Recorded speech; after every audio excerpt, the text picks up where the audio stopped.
Great కలీగారు మీదున్న ఆరోపణ. ఈయన ప్రజల్ని భయపెడతారు. కలీగారు, మీరు రింగ్లోకి దిగిన తర్వాత మీరు ఫైట్ చేసే తక్కువ, కానీ భయపెట్టేది ఎక్కువ. మీరు మాట్లాడేటప్పుడు, మీరు అరిచేటప్పుడు జనాల గుండె కొట్టుకోవడం ఆగిపోతుంది. అదేంటంటే అది నా స్టైల్ అంటారు.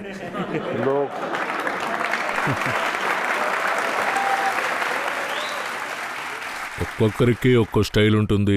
నాది అరిచే స్టైల్.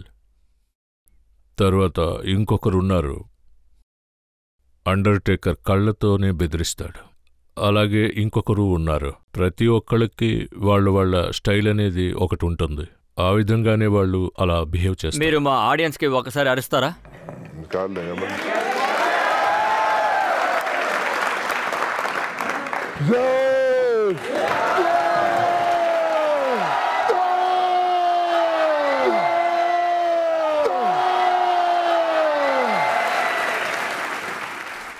మీరు చిన్నప్పటి నుంచే ఇలాగే ఉండేవారా, లేదా ఇప్పుడు ఇలా మారిపోయారా? లేదు, చిన్న వయసు నుంచి ఏమీ కాదు. తెల్లదొరల దగ్గర నేను నేర్చుకున్నాను. వాళ్ళు ఎలా ఉంటారు, ఎలా అరుస్తారు. వాళ్లలో కొంతమంది వ్యత్యాసమైన క్యారెక్టర్లు ఉంటారు, చాలామంది అలా చేస్తుంటారు. అయితే చిన్నప్పటి నుంచే మీ రూపం కొంచెం పెద్దది కదా? అవును. అదేంటంటే నా వయసుకి ఈక్వల్గా ఉన్న కుర్రాడు కొంచెం పెద్దవాడుగా ఉండేవాడు. నేనేమనుకుంటున్నానంటే, మీరు మార్కెట్కి షూ కొనడానికి వెళ్ళినప్పుడు చాలా ఫీల్ అయింటారు. సరిగ్గా చెప్పారు. అప్పుడే కదా నేను పెద్దవాడేనని ఫీల్ అవుతాను. అలా అయితే మీ షూ నంబర్ ఏంటి? అది ఇక్కడెక్కడా దొరకదు, బయట దొరుకుతుంది. అది కూడా 18వ నెంబర్.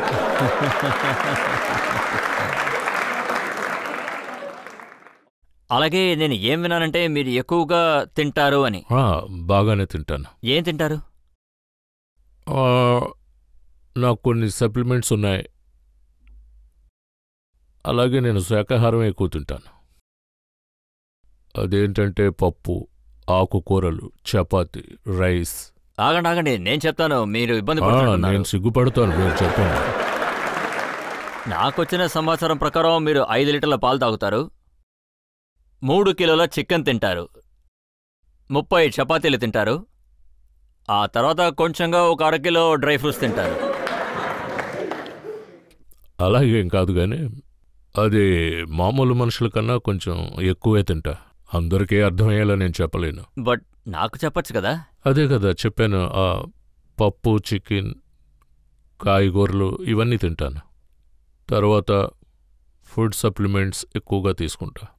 అదే నా దినచర్య. కానీ మన శరీరం ఎంత పెద్దదిగా ఉన్నప్పుడు, ఇంత పెద్ద బాడీ మనకున్నప్పుడు, ఇంత పెద్ద కాలు ఉన్నప్పుడు, అలాగే ఇంత పెద్ద షోల్డర్ సైజ్ ఉన్నప్పుడు, ఇలాంటి వాళ్ళకి అమ్మాయి దొరకడం కూడా కొంచెం కష్టమే కదా? మీరు చాలానే ఇబ్బంది పడుంటారు. మీరు సరైన ప్రశ్న వేశారు. అదేంటంటే ఇప్పుడు అమ్మాయిని చూడ్డానికి వెళ్తే పెద్దవాడిగా ఉన్నానని భయపడతారు. కొంచెం వ్యత్యాసం ఉంటుంది కదా. సో అమ్మాయి దొరికిందా? స్పెషల్ ఇండియాలో. అది కాదు, ఏదైనా స్పెషల్గా అమ్మాయి దొరికిందా, లేకపోతే ఎక్కువ వెతికిన తర్వాత దొరికిందా? అదేంటంటే కష్టం అని చెప్పడం కుదరదు, కానీ స్పెషల్ అని చెప్తాను. తర్వాత తన నేచర్ నా వరకు స్పెషల్ అనే చెప్తా. ఎందుకంటే నా వైఫ్ నాకు నచ్చింది. ఆవిడ హైట్ తక్కువనా? హైట్ తక్కువ అంటే అది 5'8" అనుకుంటాను. మీ పక్కన ఎవరు నుంచినా పొట్టిగానే కనిపిస్తారు. ఎవరు నా పక్కనున్నా చిన్నగానే ఉంటారు. మీ గురించి మేము న్యూస్ పేపర్లో చదివేటప్పుడు లేదా టీవీలో చూసేటప్పుడు మీరు ఓ పేద కుటుంబానికి చెందినవారు, రాళ్లు కొట్టి బతికేవాళ్లు, లేబర్ పని చేసేవాళ్లు. కానీ ఇవాళ ఇదొక మిస్టరీ. మీరు ఎలా అమెరికాకి వెళ్ళి సక్సెస్ అయ్యారు? ఆశ్చర్యంగా ఉంది. మీరు మంచి ప్రశ్న వేశారు. అది నేను పేద కుటుంబానికి చెందినవాడిని. తరువాత నేను పని చేస్తున్న విధానం, ఇంకా ఆ దేవుడి దయ వల్ల ఆత్మ సంతోషంతో ఉన్నాను. నేను ఏదైనా ఒక టార్గెట్ ఫిక్స్ చేసుకుంటే అది కంపల్సరీ చేస్తాను. అది నా ఆలోచన. మీరు డబ్ల్యూడబ్ల్యూఈకి వెళ్ళినప్పుడు ఇండియాలో జనాలు కూడా మిమ్మల్ని చూడటం మొదలుపెట్టారు, మిమ్మల్ని రికగ్నైజ్ చేశారు. మన హిమాచల్ ప్రదేశ్కి చెందిన ఒక వ్యక్తి అంత గొప్ప స్థానానికి చేరుకున్నారన్నారు. మీకు ఇది అనిపించుంటుంది కదా, ఇది నా ఫైట్, ఈ ఫైట్ నేను చెయ్యాలి అని. అది ఎప్పుడు జరిగిందో చెప్తారా? మీరు నా ఫస్ట్ ఫైట్ గురించి అడిగితే అండర్టేకర్. అప్పుడు నేను అండర్టేకర్ని ఓడించాను. ఇక నేను బ్లాక్ బాస్టర్ అయ్యానని చెప్పచ్చు. ప్రపంచం మొత్తం నేను తెలిసాను. అలా పైకొచ్చాను. అండర్టేకర్కి సంబంధించి నాకు తెలిసినంత వరకు డెత్ మ్యాన్ అని అంటారు. ఆయన్ని చాలా బాగా ప్రొజెక్ట్ చేశారు. ఆ తర్వాత ఆయన కొఫెన్ నుంచి బయటికి వస్తారు. ఆయన ఎదుర్కొండా ఎవరొచ్చినా వాళ్ళని కొట్టేస్తారు. ఇంకా మీకన్నా ముందు ఆయన చాలా మందిని భయపెట్టారు. సో ఫస్ట్ ఫైట్లో కలికి మనసులో ఆ భయం అనేది ఉందా? నా మనసులో ఒక భయం ఉంది. ఏంటంటే డబ్ల్యూడబ్ల్యూఈలో ఉన్నవాళ్ళు, ఇంకా అందులో పనిచేస్తున్న వాళ్ళు, డబ్ల్యూడబ్ల్యూఈ నుంచి ఎవరైనా ఫైర్ చేసిన వాళ్ళు ఎప్పుడూ ఇదే మాట అంటుంటారు, అది చాలా ప్రమాదకరమైన. నిజమే, చాలా ప్రమాదకరమైందే. వెళ్ళాలా వద్దా అని ఒక సందేహం. అది చెప్పాను కదా, బాగా డేంజరస్ గేమ్. గాయాలు కూడా బాగా ఎక్కువ అవుతాయి. ఏదైనా జరగచ్చు. నా సిచ్యువేషన్ ఏంటంటే రెండిట్లో ఒకటి చూస్ చేయాలి. ఒకటి నేనైతే పేదవాడిగా ఉండాలి, లేదంటే డబ్ల్యూడబ్ల్యూలోనే దూకాలి. నేను నిర్ణయం తీసుకున్నా డబ్ల్యూడబ్ల్యూలోనే ఉండాలని. కాస్త ఆందోళనగా ఉంది, నర్వస్గా కూడా ఉంది. ఎలాగైనా ఆయన పచ్చడి చేయాలని నిర్ణయించుకున్నారు. ఖచ్చితంగా. ఇంకొక మిస్టరీ కూడా ఉంది. మీరు అండర్టేకర్ను కొట్టారు, మీకు మంచి పేరు కూడా వచ్చింది. ఆ తర్వాత మీరు చేసిన ప్రతి ఫైట్ చూసి ప్రజలు ఎంతగానో ఇష్టపడ్డారు. తర్వాత అండర్టేకర్తో మీ చివరి ఫైట్, ఆ సమయంలో డబ్ల్యూడబ్ల్యూఈ చూసిన వాళ్ళందరికీ ఖచ్చితంగా మీరే గెలుస్తారనిపించింది. మీరు ఆయన్ని బాగానే కొట్టారు, కానీ చివరి క్షణంలో అసలేమైంది ఆయన విన్నారు? అలా జరుగుతూనే ఉంటుంది. ఒకసారి గెలుస్తాం, ఒకసారి ఓడిపోతాం. అదేంటంటే ఇది చెప్పడం కుదరదు. గెలుస్తామా లేదా ఓడిపోతామా అన్న విషయం పక్కన పెడితే గనుక అందులో కొన్ని కష్టాలుంటాయి.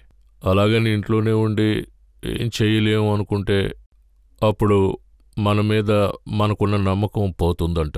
ఏమంటానంటే గెలుపు ఓటములు సహజమని. అందుకని మన నమ్మకాన్ని కోల్పోకూడదు. మన మనసు చెప్పింది మనం అలా చేస్తూ ఉండాలి. లేదు, చూసిన వాళ్ళందరూ ఏం చెప్పారంటే అండర్టేకర్ లాక్ ఉంది కదా, దాన్ని ఒకరు మాత్రమే బ్రేక్ చేయగలరని అందరూ చాలా గట్టిగా నమ్మారు. అది బ్రేక్ చేయగలిగిన ఏకైక వ్యక్తి కలి. ది గ్రేట్ కలి విజయం సాధించలేదు. నేను అదే అంటున్నాను. ఖచ్చితంగా గెలిచి తీరాలనేం కాదు. ఒక్కోసారి ఓడిపోతూ ఉంటాను, కానీ దానికి నేను ఒప్పుకుంటా, మళ్ళీ గెలుస్తాను కదా అని. 10 సార్లు ఓడిపోతే 10 సార్లు గెలిచాను కూడా. ఇప్పుడు మన స్టూడియోలో మీ ఫ్యాన్స్ చాలా మంది ఇదిగో ఇక్కడే ఉన్నారు. ఇప్పుడు మనం వాళ్ళని ప్రశ్నలు అడుగుదాం. చెప్పండి, మీలో ఎవరైనా అడగాలనుకుంటున్నారా? వీళ్ళందరూ మీ గెలుపును చూసి సంతోషించేవాళ్ళు, మీరు ఓడిపోతే బాధపడేవాళ్ళు. మీరు రెడీమేడ్ డ్రెస్సులు కొంటారా లేకపోతే కుట్టించుకుంటారా?